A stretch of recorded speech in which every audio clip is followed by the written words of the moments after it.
Boa noite. Agora é lei.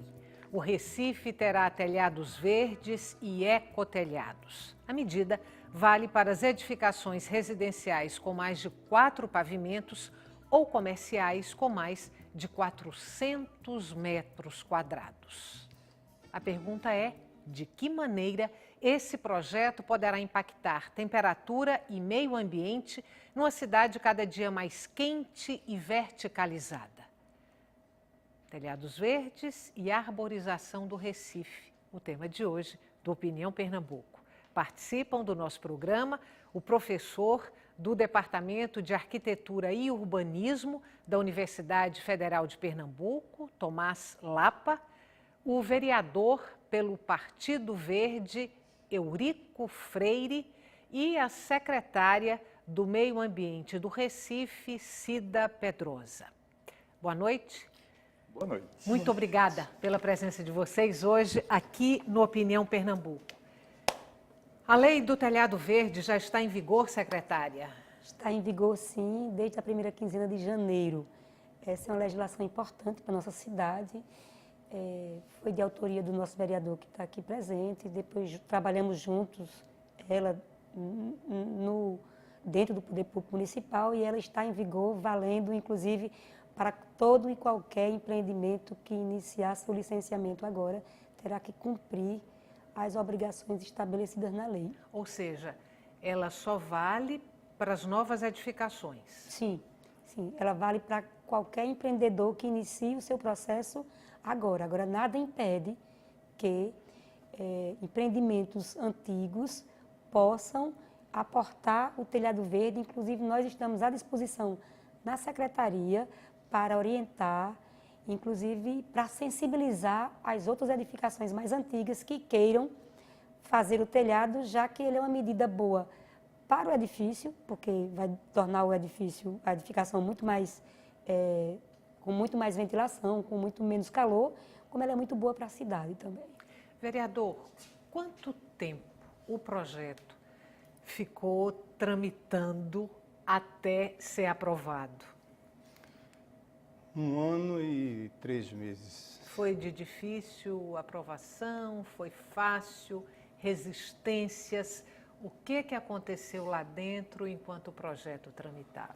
Alguma resistência, porque trata-se de uma proposta nova, e como uma proposta nova, ela, de certo, surge alguns receios, como em experiências anteriores, utilizava-se o que chamava jardim suspenso, às vezes na varanda dos edifícios. Não tinha-se, na ocasião, uma tecnologia adequada, ainda como nós temos hoje. Então, temia-se muito a infiltração.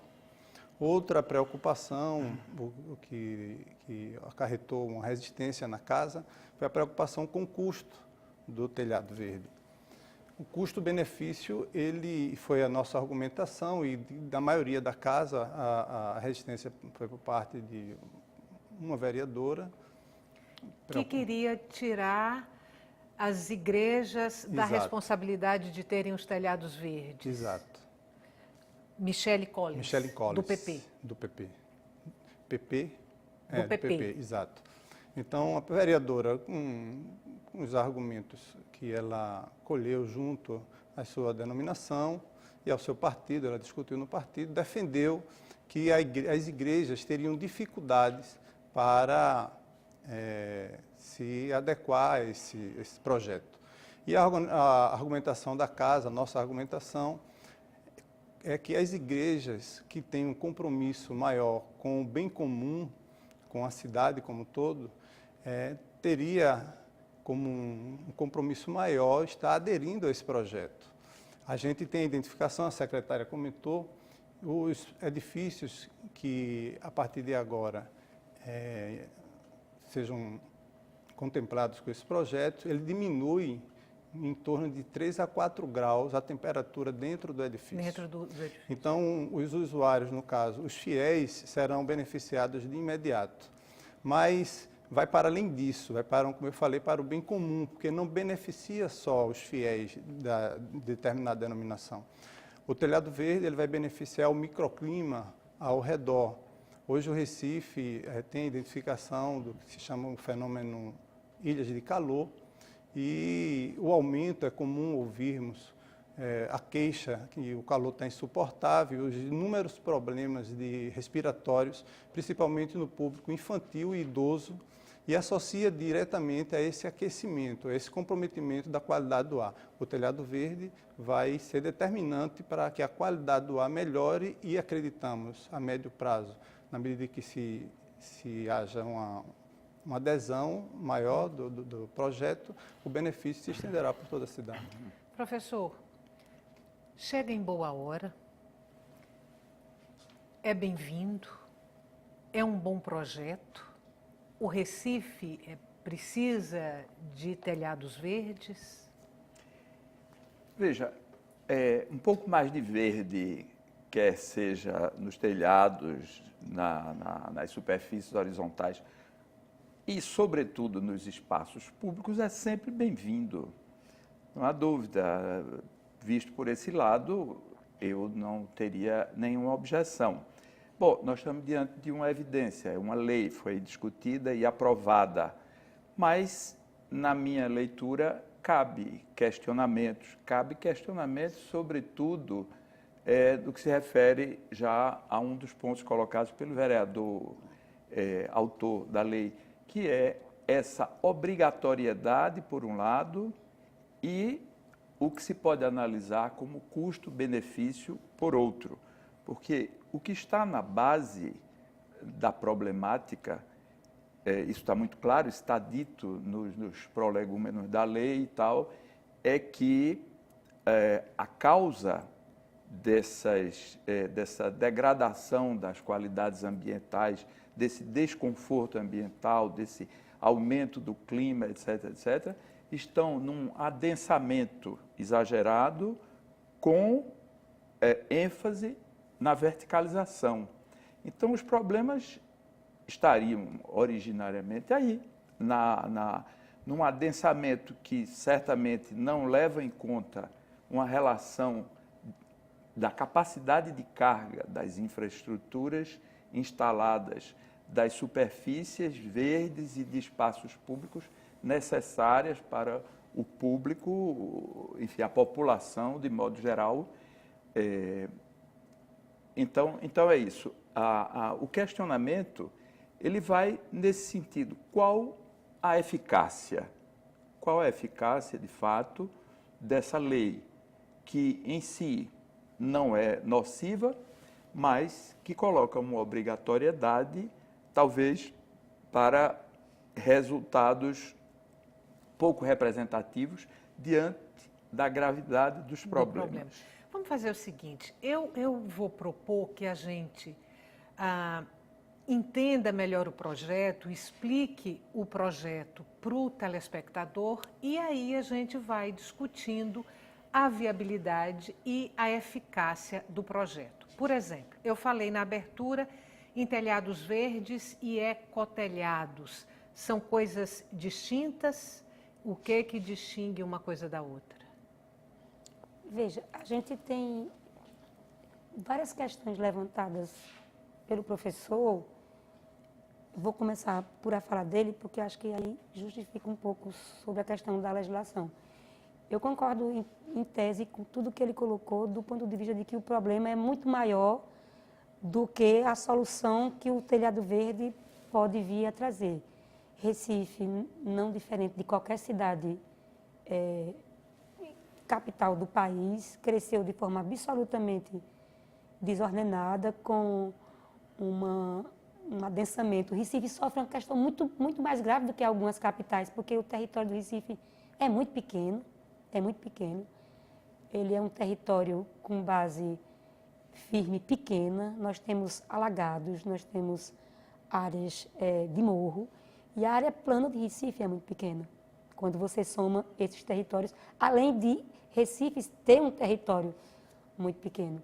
E é verdade que da década de 80 para cá, houve uma explosão no crescimento do Recife, de forma desordenada, de ruim para a cidade, de todas as formas. Seja a partir da elevação do tamanho dos seus edifícios, seja pelas ocupações desordenadas por ocupações populares, seja por ocupações de prédios de classe média alta que foram autorizados na beira do rio. Então, Recife é muito caótica desse ponto de vista e nós estamos colhendo nessa era dos últimos 8 anos, o problema relativo a essa questão, com o trânsito, com o calor. Então, eu concordo inteiramente com o professor.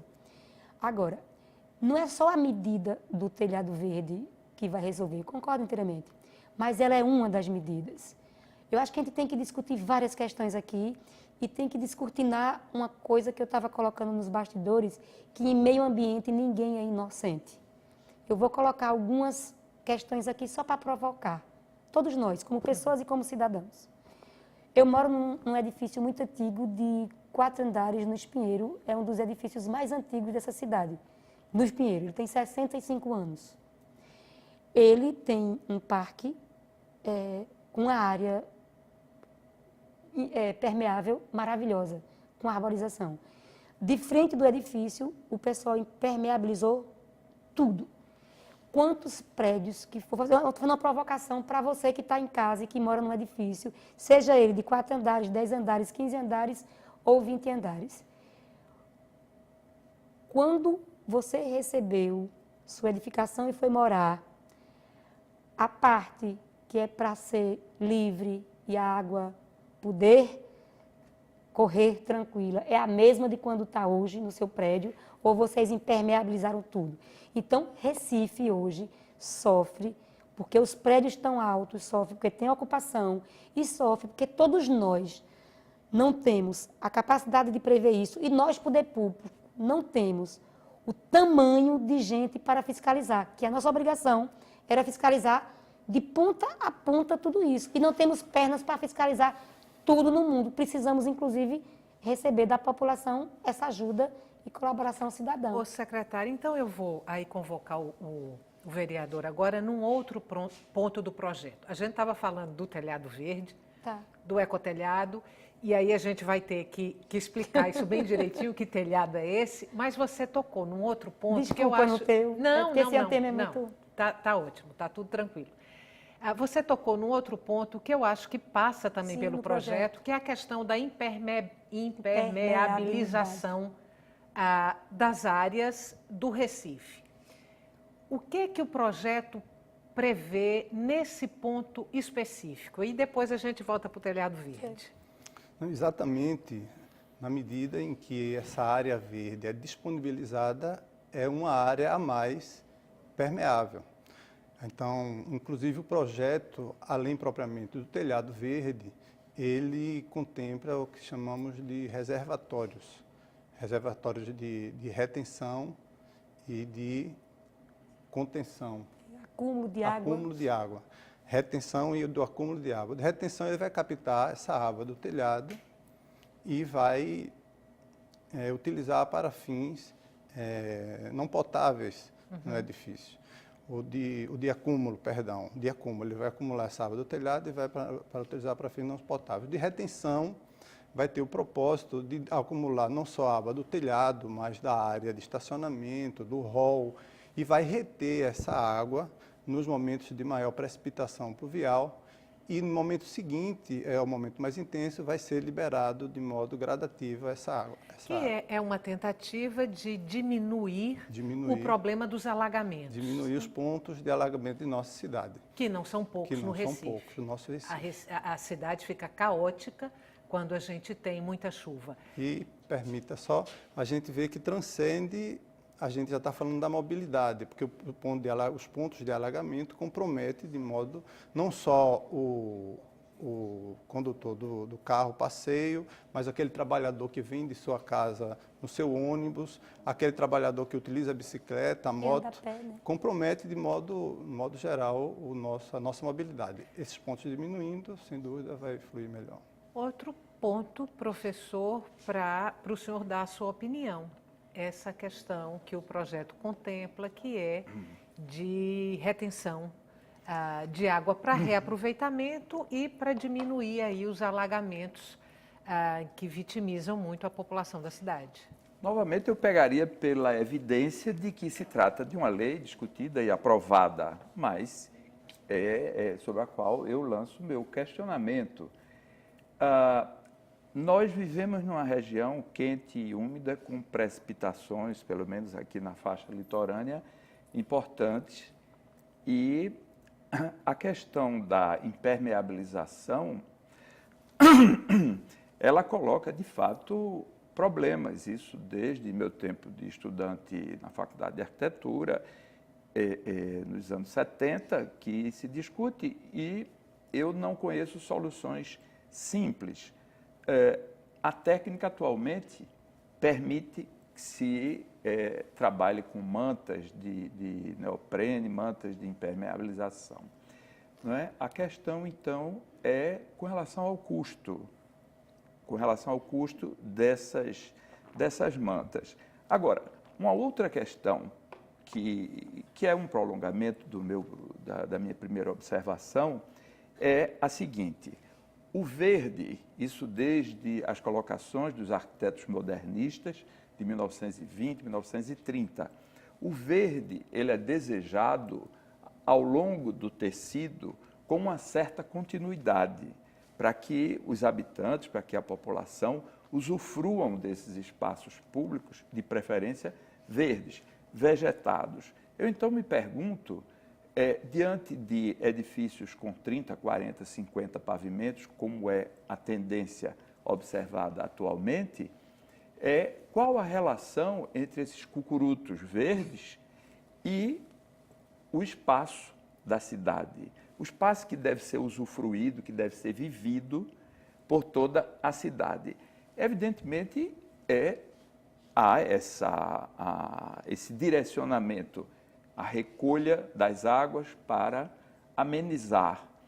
Mas, mais uma vez, a gente se depara com uma ponta, eu acredito, de um iceberg, porque, por exemplo, conversando com especialistas sobre a questão da drenagem, que atuam aqui no Recife, eles dizem que há um plano diretor de drenagem aprovado relativamente recente e que ele, se ele vier, vamos colocar assim, se ele vier a ser implementado com todas as suas diretrizes, ele será muito eficiente para atalhar esses problemas de inundações, etc. Mais eficiente do que esse projeto que a gente está discutindo aqui, essa lei que a gente está discutindo aqui. Sim, porque ele terá uma abrangência bem mais ampla, enquanto a questão dos telhados verdes serão pontuais, serão pontos. O professor.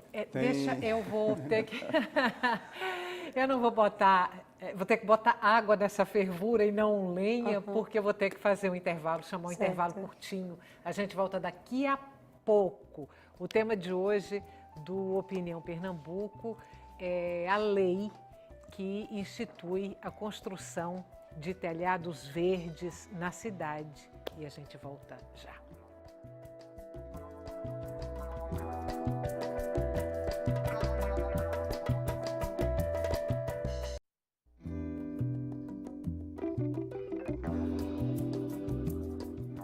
Estamos de volta. O tema de hoje do Opinião Pernambuco, telhados verdes e arborização no Recife. Participam o professor do Departamento de Arquitetura e Urbanismo da UFPE, Tomás Lapa, o vereador do PV, do Partido Verde, Eurico Freire, e a secretária do Meio Ambiente do Recife, Cida Pedrosa. A discussão estava acalorada no bloco anterior e eu precisei interromper. Você, Cida, se eu não me engano, quando fiz a interrupção, ia pontuar as observações do professor a respeito do projeto. Veja, primeiro eu queria colocar que o telhado verde é uma ação. Ela não é transformadora nem é estruturadora. A legislação também, a mesma legislação que trata dessa questão dos reservatórios de acúmulo de retardo de água também, isso são ações. Isso não é transformador. Colaboram, mas não é transformador. Mas nós estamos fazendo coisas realmente transformadoras e sistêmicas. Nós temos um plano de drenagem que essa cidade precisava e não tinha. Ele foi discutido numa audiência pública no mês de janeiro e após receber as propostas da audiência pública, está sendo fechado para ser encaminhada à Câmara de Vereadores. Nós estamos terminando de discutir um plano para a questão dos resíduos sólidos, porque eu estou falando das mesmas coisas, porque isso está tudo ligado. Resíduos sólidos, que também teve uma audiência pública em janeiro, que nós vamos encaminhar à Câmara de Vereadores. E nós já tivemos aprovado em 2014 uma das legislações mais revolucionárias deste município, que regulamenta o plano diretor, que é o Sistema Municipal de Unidades Protegidas.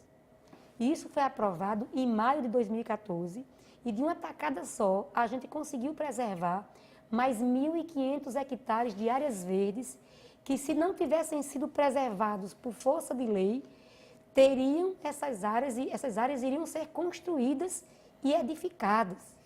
Então, de uma tacada só, uma lei preserva 1.500 hectares de áreas verdes públicas e privadas. Onde é que estão essas áreas, secretária? Veja, nós temos várias unidades protegidas na cidade inteira. Aquilo que a gente chama de unidade de conservação mais formal, feito, por exemplo, a Mata de Dois Unidos, a Mata de Brenan, a Mata do Curado, onde está o Jardim Botânico. Ali na Mata do Brenan, Engenho Shoa. ali na Mata do Engenho Shoa, o Parque dos Manguezais, a Mata do Barro, tudo isso são unidades de conservação e em todas elas, Estela, nós aumentamos a área de proteção ao invés de diminuirmos. Isso foi uma ação do Poder Público Municipal. E além veja, nós não fizemos como todas as outras cidades do país fizeram, que criaram o seu sistema municipal de unidade de conservação, não. Nós criamos um sistema municipal de unidade protegida, porque nós incluímos na área de proteção não só as unidades de conservação, nós incluímos praças, canteiros de via, arborização, árvores tombadas, jardins, parques, praças, jardins históricos. Criamos 5 categorias novas de proteção. Eu costumo dizer, essa lei, quando ela foi aprovada, ela deu primeira página do jornal. Os meus colegas de trabalho faziam, eu nunca vi uma lei da primeira página de jornal, porque isso não é uma lei, isso é um instrumento de transformação social. E nós queremos convocar todo mundo, que nós estamos trabalhando na regulamentação dessa lei. Ela muda tudo, muda até o sistema de licenciamento. Então, assim, o telhado verde e essa questão do retardo e o acúmulo de águas, ela é mais uma ação que nos ajuda a transformar essa cidade. Precisamos de mais coisa. E eu concordo inteiramente com o professor. Temos que fazer a reforma urgente da lei de uso e ocupação do solo. Isso é urgente. E nós estamos contratando uma consultoria. Nós precisamos mudar o plano diretor e regulamentar aquilo que não foi regulamentado. Então, são muitas coisas que nós temos que fazer e estamos fazendo muitas coisas em 2 anos e 3 meses de governo. Vereador, me explique o que são os telhados verdes, quer dizer, que técnica eles obedecem, que tipo de vegetação eles devem contemplar. E queria também que o senhor tocasse numa outra questão, e aí vocês todos, porque o professor discutiu o fato de ser uma lei, quer dizer, de tornar essa medida obrigatória. Aí a pergunta é, se não for obrigatório, se não fosse obrigatório, as construtoras fariam telhados verdes? Não. Muito provavelmente não. Agora, a provocação do professor sempre muito pertinente, instigante, maravilhosa. Porque ele aborda um tema que nos preocupa muito, que é o tema da verticalização. A gente tem conhecimento de um projeto em andamento aqui na Rua da Aurora, um projeto que vão ser levantadas 5 torres, 2 delas maiores do que as conhecidas torres gêmeas. Então, são torres de 47 pavimentos e outras de 36 pavimentos. Então, num quadrante de 1.000 metros quadrados, onde hoje... Ou seja, vão acabar com a Rua da Aurora. Na Rua da Aurora. Então, é um tema que a gente precisa... provavelmente é isso. Precisa a gente trazer à luz, precisa discussão. Na Rua do Ocaso. A gente precisamos pensar, e aí, professor, permita, tentando respondê-lo, precisamos pensar a médio e longo prazo. Você considere a Avenida Boa Viagem, há poucos anos atrás, um passado recente, se as construtoras pensassem a médio e longo prazo. uma área que era interessantíssima pela área de sol, pelo mar, que podia ser desfrutado. Hoje, a partir do meio-dia, é uma área sombreada. Então, de certo, as construtoras que venderam na ocasião uma certa facilidade de empreendimentos no local, hoje terão um pouco mais de dificuldade, porque deixou de ser um atrativo o mar, que a partir do meio-dia está sombreado. O telhado verde obedece a essa lógica de a gente pensar médio e longo prazo. Deixarão de ser, essa é a nossa expectativa, deixarão de ser pontos isolados, na medida em que tornou-se lei e os novos projetos terão por obrigação que contemplar as exigências, os habitacionais acima de 4 pavimentos e os não habitacionais com área coberta acima de 400 metros quadrados. Como é que vocês chegaram a esse critério? Telhados verdes para construções residenciais a partir de 4 pavimentos e comerciais que tivessem teto aí de 400 metros quadrados. Fomos cobrados na audiência pública, que teve inclusive uma receptividade muito boa das construtoras. Eu esperava uma resistência maior. A gente entende e faz esse registro que a construção civil é um segmento importante para a nossa cidade. Eu quero inclusive fazer uma discussão de que forma a gente pode estar viabilizando, secretária, a tramitação mais célere dos projetos que são colocados na casa, a queixa de que eles se perdem e andam muito lentamente. Então, a gente tem um porto digital aqui exportando tecnologia, exportando softwares, e aqui a gente quer ver se a prefeitura também pode se acercar dessa tecnologia de modo a facilitar esse trâmite. Mas a discussão... Nós estamos implementando, agora nesse mês, todo o processamento vai ser digital. Você Coisa vai boa, ter... excelente notícia. Boa.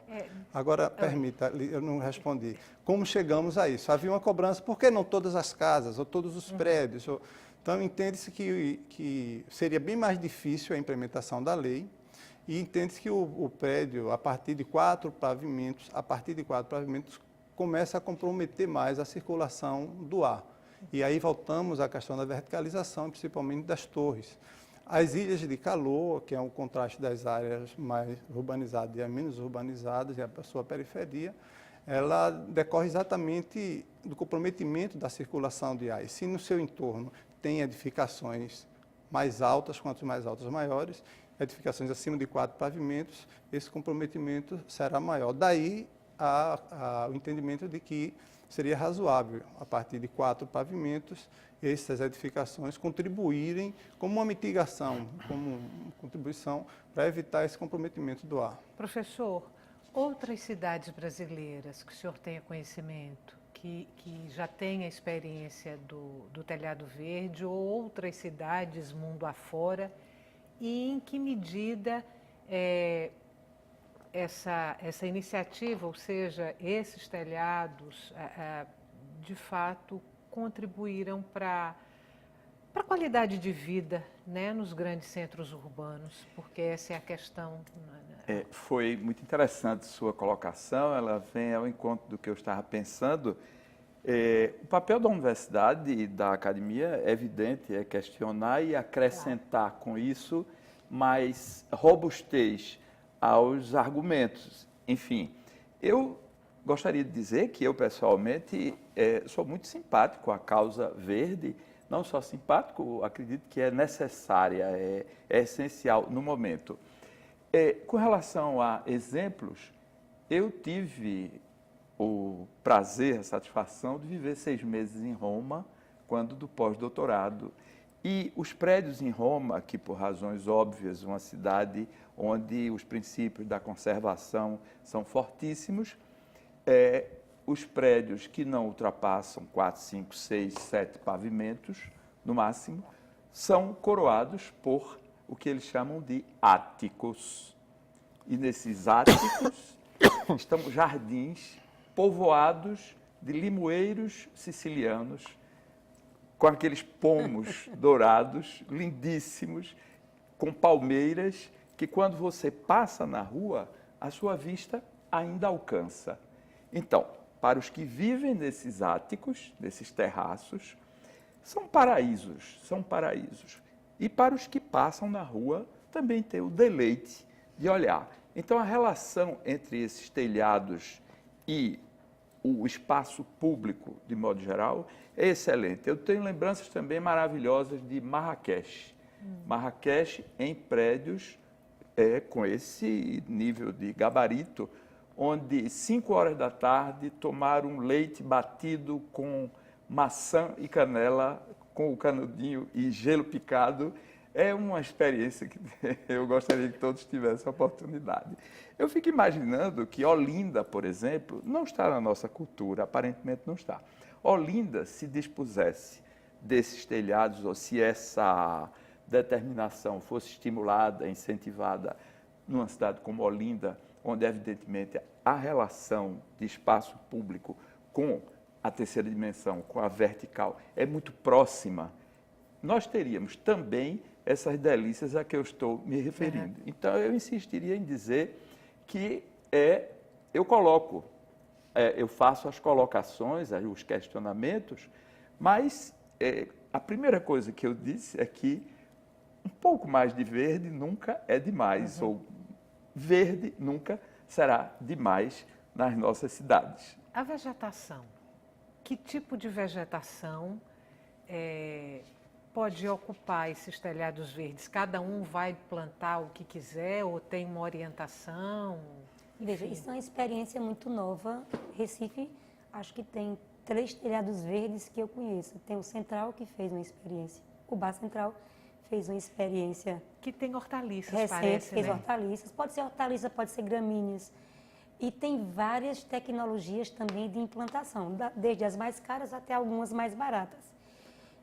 Nós temos um prédio ali na Ilha do Leite, de um empreendimento que também o teto é um telhado verde, e temos um outro no Recife Antigo, ou seja, que eu conheça, Recife tem 3 telhados verdes, e agora eu vi uma vegetação vertical, não é um telhado, mas um plantio vertical num hotel em Boa Viagem, há uns 15 dias eu fui conhecer, porque onde tem essas experiências aqui eu tenho ido conhecer para ver.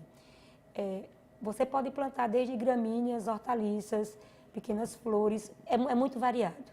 Agora, o que eu queria pontuar aqui é que uma cidade não se faz com uma única ação.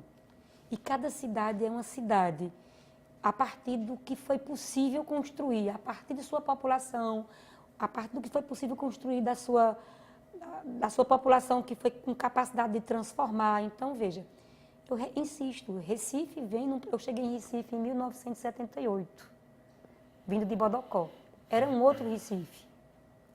Agora, para além do que as construtoras estão fazendo pontuado aqui, eu queria resguardar que a questão é da legislação. O que nós precisamos mudar é a legislação em vigor. Se falou aqui, por exemplo, da Rua da Aurora, que é uma das ruas que eu mais amo nessa cidade. Então, somos 2, secretária. Mais amo. Embora, se você observar, do ponto de vista paisagístico, desde o século XIX, ela tem uma vocação para uma certa verticalização. O casario já é de 3, 4 andares. Na década de 70, final de 60, infelizmente, derrubaram um bocado de casario. Fizeram aqueles 5 edifícios, que tem cada um 15, 16, 18 andares. Mas aquela rua eu amo, eu chamo ela a rua de uma face só. Mas está sendo construído esses espigões enormes, porque nossa legislação de uso e ocupação do solo de hoje diz que o CUT em Santa Amaro é 4. É altíssimo. Pode ser construído espigões enormes. O teto para aquela área, infelizmente eu digo aqui no ar, é a torre do aeroporto. O que a gente precisa discutir e mudar é a lei de uso e ocupação do solo e implementar o plano diretor. Porque os construtores vão pedir autorização para seus empreendimentos em cima do que está da lei. Então, se a lei for outra, eles vão ter que se adequar à lei. Então, nós temos hoje toda uma mobilização na cidade importante para essa temática, e eu louvo isso, acho extremamente importante. Eu só vi isso em Recife acontecer, vou só fechar que eu estou falando demais. Na década de 80, quando a gente fez, no governo Jarbas Vasconcelos, o primeiro plano diretor, nessa época eu estava em ONG que trabalhava essa questão da regularização fundiária. Então, eu acho que o município acaba de contratar, abriu um processo de contratação de uma consultoria para a revisão da LUOS, que é a Lei de Uso e Ocupação do Solo, essa é a hora da gente, vou dizer numa forma bem desagradável, é hora da gente trocar tapa por nossa cidade, poder público, sociedade, empreendedores, porque a gente tem que mudar a lei. Olha Essa lei está aprovada desde 2012, está no Executivo para ser devolvida à casa. Eu queria tenho- fazer um pequeno adendo Eu tenho Plano diretor. sobre as plantas. Pronto, eu tenho 1 minuto para fechar esse bloco, professor. Sobre as plantas, é o seguinte, você imagine na sua varanda, em qualquer trecho alto, você coloca uma plantinha e o que ela sofre com os ventos, né? Então, eu volto a me perguntar que tipo de vegetação será essa? De fato, as hortas são muito simpáticas, né? Mas uma horta em cima do bar central e tal. Eu fico imaginando uma horta em cima de um prédio altíssimo, se ela resiste. Eu acredito que não. Eu moro em altura, como vários de nós, e minhas plantas sofrem. Eu tenho que escolher entre o sol, se elas têm direito de receber um pouco de sol, ou se eu recolho todas, elas ficam ensombreadas e protegidas do vento. É muito difícil. Eu conversei com o nosso paisagista maior, que é Luiz Vieira, e perguntei sobre isso, e ele diz o seguinte: não é fácil a manutenção dessas plantas nessas áreas expostas e em altura. Fala-se de plantas autóctones, de plantas resistentes. Seria um pouco por aí. Um ponto que a gente pode amadurecer no próximo bloco, mais um intervalo curto. A gente volta daqui a pouco para continuar essa conversa sobre a lei do telhado verde no Recife. Até já.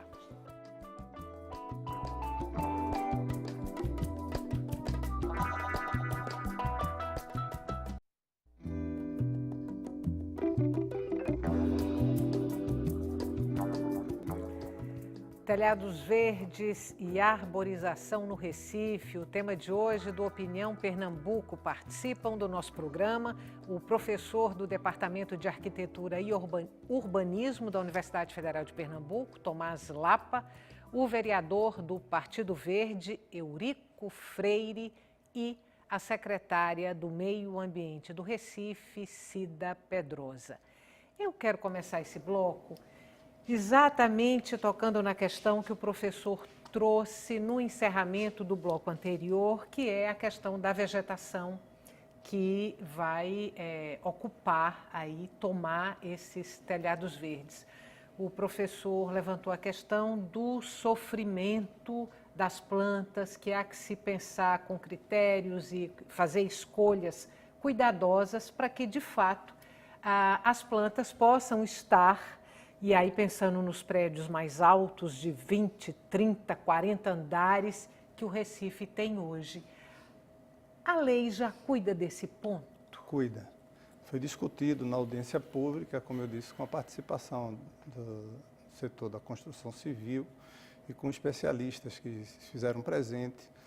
Nós temos hoje as duas possibilidades de ter no teto desses edifícios, dessas edificações, tanto uma planta mais rasteira, e aí exigiria uma fundação mais simples, como uma planta maior. Inclusive, haveria aí uma distinção do telhado verde e do ecotelhado. O ecotelhado abrigaria essa plantação mais rasteira, e o telhado verde, as plantas de raízes mais intensivas, mais intensas, que aí exigiria uma fundação maior. É uma opção que em seu projeto inicial vai ser tomada, uma decisão. O que nos ajuda, apesar de para nós aqui no Recife ser uma novidade, é que é uma experiência que já vem dando certo no Brasil e principalmente fora do Brasil. Stuttgart é um exemplo de sucesso. Hoje tem mais de 60% da sua área contemplada com esse telhado, com esse projeto. São Paulo está vivendo uma experiência muito interessante, inclusive de reocupação de espaços que estavam abandonados com esse projeto. E com sucesso, Telhados verdes? Telhados verdes, necessariamente? telhados verdes. Nós temos, a secretária Cida Pedrosa falou, no Recife Antigo, é a Softex. Eu tive a oportunidade de ir na comemoração dos 20 anos da Softex, Porto Digital, e tornou-se, depois acompanhando, tornou-se um espaço de convivência. É o chamado ITBC. Tornou-se um espaço de convivência, inclusive, professor, solicitado pelos prédios vizinhos, porque tem um momento... É muito agradável, mas está mais para ecotelhado do que telhado verde. Exatamente. Né? Porque é uma laje plana com um soalho qualquer e alguns jarros expostos. Não é necessariamente o telhado verde. Quer dizer, me parece que não responderia necessariamente aquela questão da recolha das águas pluviais. Mas me permita, um que responde, foi citado pela secretária, é o Charles Darwin, na Ilha do Leite. Sim, Esse empreendimento, ele é um empreendimento que vai ter 2,5 mil metros de área verde. Vai captar 75 mil litros de água e vai retirar ao ano 11 toneladas de CO2. Aí é uma experiência de telhado verde, que promete ser um sucesso, o benefício, porque, como eu digo, eu insisto, o projeto, ele não contempla apenas os usuários do prédio que está implantando o seu projeto. Ele contempla a população da periferia, ele contempla o microclima como um todo. Então, quem tem condições ou não de adquirir aquele imóvel vai ser beneficiado Vereador, com o projeto. eu queria dizer uma coisa que o senhor está colocando que é muito boa, que eu quero interagir com a fala do professor. Veja, o fato dos telhados verdes serem feitos num prédio de 4 pavimentos ou num de 10, não tira a importância dele para a questão das mudanças climáticas, do ponto de vista de ser mais uma fonte de captura de gás carbono, da questão das ilhas de calor, e não invalida de que nós não estamos fazendo apenas isso. Nós plantamos 30 mil árvores de 2013 até aqui. Então, as árvores, o verde, ele não só tem a função, ele tem a função, claro, primeiro de criar uma relação de harmonia dentro do ambiente entre as pessoas e a natureza. Mas o verde hoje, para além de tudo isso, é uma absoluta necessidade para nós discutirmos a questão do enfrentamento às mudanças climáticas, do ponto de vista da arborização urbana.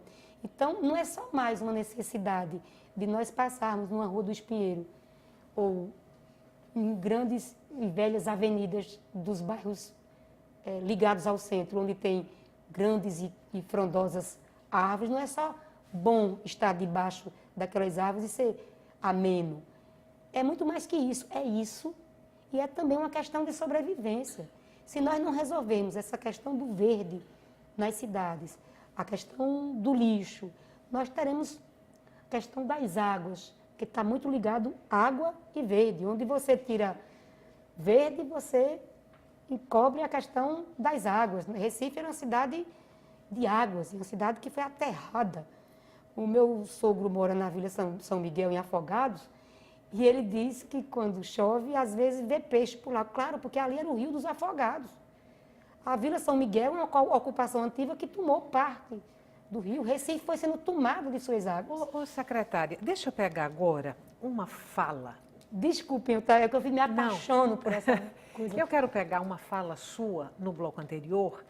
A expressão foi mais ou menos, chegou a hora da gente trocar tapas para mudar algumas coisas na cidade, né? Inclusive, mudar a lei, que hoje permite essas aberrações, que são essas construções a perder de vista, que vão tocar no céu e comprometendo o trânsito da cidade, a temperatura da cidade, o esgotamento sanitário, enfim. Aí a minha pergunta é, às vezes, a gente tem a impressão de que o poder público, ele governa um pouco de costas para os clamores da população. E essa questão da ocupação dos espaços urbanos é um clamor muito grande, muito forte hoje. É quase uma briga de braço entre boa parte da população e as construtoras. O poder público não cede muito a força do poder econômico? E aí eu estou falando na questão das construtoras, que eu tenho impressão hoje que é um dos setores econômicos mais predadores, pelo menos em relação ao Recife. Veja, nós temos, eu sou uma mulher muito fria com relação a essas questões. Nós vivemos num mundo capitalista, onde temos problemas graves e onde nós temos uma demanda do capital muito forte, que é o capital que emprega, é o capital que empreende. E nós temos uma sociedade que se organiza. Eu sou marxista, inclusive, porque eu sou comunista. Então, assim, uma sociedade que se organiza para se contrapor a isso. E um poder público que governa para o bem público e para defender a maioria e que fica neste processo de construção das duas margens, do que a população quer e precisa e quer o bem público, e aquilo onde tem os empreendedores que empreendem, que trazem emprego, que trazem isso, que traz aquilo, porque não só é a questão do verde ou a questão de onde eu vou morar, é uma questão econômica de quem emprega, quem não emprega, as empresas para onde vão. Então, não é fácil ser prefeito, ser gestor, numa situação onde nós não resolvemos questões estruturais básicas. Esse país não resolveu ainda questões estruturais básicas. Nós temos problemas enormes de locomoção, porque não foi investido no tempo correto em metrô. Nós estamos resolvendo problemas agora, tentando resolver problemas agora, que Londres resolveu no século XIX. Então, a gente está correndo atrás de um prejuízo de 100 anos. Então, não é o prefeito Geraldo Júlio, com toda a sua boa vontade, ou os gestores que o antecederam, por mais boa vontade que tenham, que resolvem isso num espaço curto de tempo. Isso é uma construção histórica e de correlação de forças. Você tem os cidadãos, que por isso que eu digo que é uma briga de tapa, claro que é. Você vai ter, nessa mudança da lei de uso e ocupação do solo, os cidadãos do Recife se mobilizando, querendo uma coisa, e nem todos vão querer iguais, porque eu tenho certeza que se a gente fizer agora uma conversa, tem um monte de gente que ama morar no 40º andar, acha aquilo lindo e maravilhoso, que não tem consciência nenhuma sobre isso. Eu, como disse no início do programa, eu moro num edifício antiquíssimo, de 65 anos, num 3º andar de escada, de azulejo português. E moro lá há 20 anos e não pretendo sair tão cedo. Estou extremamente feliz onde eu moro. Mas tem pessoas cujo sonho vital é morar no 34º andar. É o sonho de consumo. Então, você tem pessoas que têm a compreensão da cidade, que querem pensar numa cidade mais humana, numa ocupação melhor. Tem pessoas que têm o sonho do 34º andar e que estou nem aí, eu quero é que na minha casa tenha 4 carros. Eu tenho um único carro para uma família de 5 pessoas. E não aceitarei nunca ter mais do que isto. Mas tem pessoas que reclamam do trânsito e tem 4 carros em casa. Então, essa coisa não só é do poder público. E onde é que fica o poder público nessa briga? O poder público, ele governa para todos e vai fazer o que é melhor para a sociedade e vai trabalhar esses conflitos, que são enormes. E se você perceber do ponto de vista do capital, dentro do posto do capital, justos, porque é o conflito de interesse. Se nós estivéssemos no mundo socialista, isso não seria justo. Mas do ponto de vista do capital, é extremamente justo, do ponto de vista do interesse do empreiteiro, defender aquilo. Justo do ponto de vista dos direitos urbanos, defender aquilo. Do meu ponto... Porque aí entra... Agora, eu não vou discutir justeza aqui, eu vou discutir que tem muitas vozes nessa sociedade e por isso que não é fácil mudar uma lei de uso e ocupação do solo. E nós precisamos, para isso, está todo mundo muito mobilizado. A cidade inteira. Eu posso... Oi. Não, eu posso colocar o compromisso da Casa José Mariano, tem sido cobrado e colocado da tribuna da necessidade do envio desse plano diretor, que já foi aprovado. O Poder Executivo, no esforço de atualizá-lo, está contratando uma consultoria, licitando para a contratação da consultoria para atualizar esse plano diretor, mas urge, não podemos deixar para amanhã. Tem o poder público, nesse momento, aquela missão do pai que dá o remédio amargo para o filho. Há momentos em que não dá para agradar, mas com a responsabilidade que lhe confere, o poder público tem que tomar medidas e que não vai agradar a todos. A gente precisa ter a coragem de planejar. A gente tem um déficit habitacional que está diretamente relacionado. Criamos com esse projeto, professor, os reservatórios artificiais, mas os nossos reservatórios naturais, que são os nossos manguezais, já estão agredidos, continuam sendo ocupados e eles são preservados. Então, a secretaria, já conversei com a secretária Cida, precisa ser melhor munida, assim, ter instrumentos de fiscalização mais eficazes, porque é preocupante o quanto não precisa andarmos muito para ver, além de não desocupar as áreas já ocupadas por palafitas e da habitação a essa população, as outras áreas ainda não ocupadas continuam sendo degradadas. Ocupadas com uma forma muito preocupante. grave, que é com apoio de um monte de gente. Deixa eu trazer agora uma questão de mercado aqui para o professor. É lei, a partir de agora, as edificações nessas condições que a gente já falou aqui terão que ter os seus telhados verdes ou os seus ecotelhados. Isso pode encarecer uma obra e pode incidir no preço de mercado do imóvel? Eu procurei me informar antes de vir a esse programa e não obtive, talvez no tempo que eu dispus, eu não obtive esse dado, essa informação.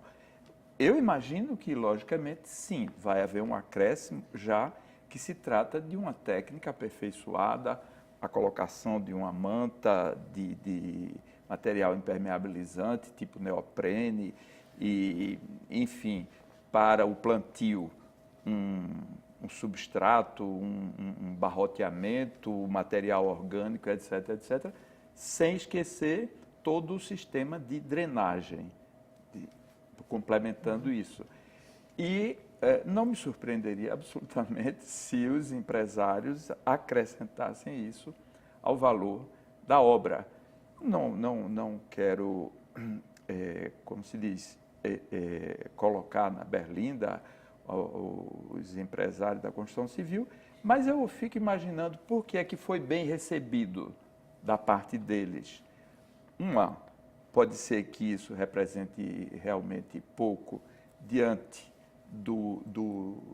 enfim, do que eles planejam como retorno, ou pode ser que isso tenha um custo representativo e obrigatoriamente sairá no todo da obra. Eu queria aproveitar, antes do nosso tempo terminar, e dizer o seguinte, que eu acho que esse amor, essa preocupação e essa consciência que nós quatro aqui demonstramos com relação a esse ritmo em que a cidade avança, essa ocupação desordenada, essa falta de critérios e quase esse fatalismo diante da lei de um lado e diante da constatação também de que os empresários estão no seu elemento ao buscarem o lucro, né? Eu gostaria de dizer que me deixa satisfeito de constatar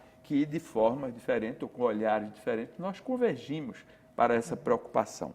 Sexta-feira passada eu participei da reunião do Conselho da Cidade em que se falava de mudança de paradigma. Olha, mudança de paradigma é uma coisa muito séria, muito abrangente, que diz respeito a uma cultura, que diz respeito a escolhas filosóficas, nós diante do mundo, das pessoas e das coisas.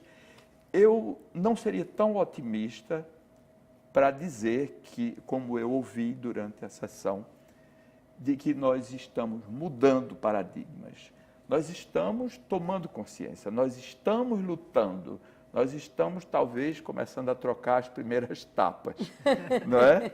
Mas há um caminho árduo, porque essa constatação de que o setor da construção civil, o setor imobiliário, ele emprega e ele arrecada impostos, debaixo dessa etiqueta faz muita coisa destrutiva, danosa para a cidade. O tempo da gente acabou. Eu prometi aqui na abertura do programa que a gente iria falar também sobre a arborização do Recife. Não falamos, não deu tempo, não tem problema. pode ser tema de um próximo programa, que faremos com imenso prazer discutir a arborização do Recife. Muito obrigada mais uma vez pela presença de vocês hoje aqui no Opinião Pernambuco. Para você que está em casa, muito obrigada pela companhia até agora. O Opinião Pernambuco volta na segunda-feira.